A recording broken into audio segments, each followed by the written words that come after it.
উদয়পুর শহরের বিভিন্ন অলিগলিতে গড়ে উঠেছে ছোট ছোট রেস্টুরেন্ট, যার মধ্যে প্রায়শই ঘটে চলেছে মদ্যপানের আসর। এবার সেন্ট্রাল রোড হোটেলে গড়ে উঠেছে অবৈধ মদের আসর। দীর্ঘ বছর ধরে চলে আসলেও কোনো ধরনের অভিযান ছিল না রাধাকিশোরপুর থানার পুলিশের। পুলিশ তাদের স্বচ্ছ ভাবমূর্তি দেখাতে এবার উদয়পুরের একটি মাত্র হোটেলে অভিযান চালিয়ে গতকাল রাতে অবৈধ মদ উদ্ধার করে। কিন্তু প্রশ্ন হলো, রাধাকিশোরপুর থানার কাছ থেকে প্রায় 120 থেকে 150 মিটার দূরত্বে রয়েছে একটি হোটেল। তাহলে কেন পুলিশের ডিআইবি গোয়েন্দার কাছে খবর নেই? প্রশ্ন ওঠা স্বাভাবিক। শুধু কি একটি মাত্র হোটেল রয়েছে উদয়পুর শহরে? আরও বহু ছোট ছোট আনাচে কানাচে গড়ে ওঠা হোটেলগুলি মধ্যে সন্ধ্যা থেকে শুরু হয় অবৈধ বার পার্টি। তাহলে কেন পুলিশ সেইগুলির মধ্যে অভিযান চালাচ্ছে না?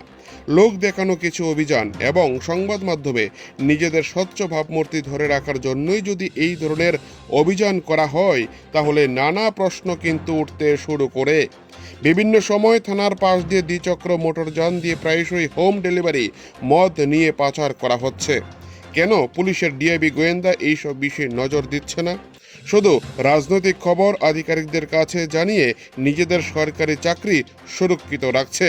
কিন্তু উদয়পুর শহরের বিভিন্ন জায়গায় যেভাবে নেশার রমরমা বাণিজ্য চলছে, তা কিন্তু পুলিশ একেবারেই কোনো অভিযান ছাড়াই নিশ্চুপ ভূমিকা পালন করে যাচ্ছে দিনের পর দিন রাধাকিশোরপুর থানা।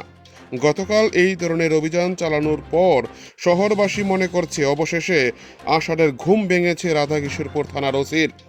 এখন দেখার কতদিন এইভাবে আর অভিযান চালানো হয়, নাকি এ লোক দেখানো অভিযান একদিনেই সমাপ্ত ঘটেছে, সেই দিকে তাকিয়ে রয়েছে শহরের শিক্ষিত মহল।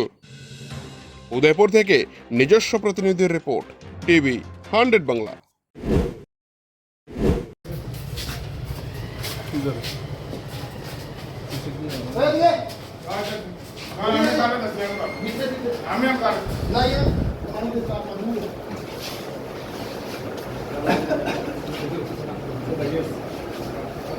বিশ 30 জন এই বাড়িতে দূরে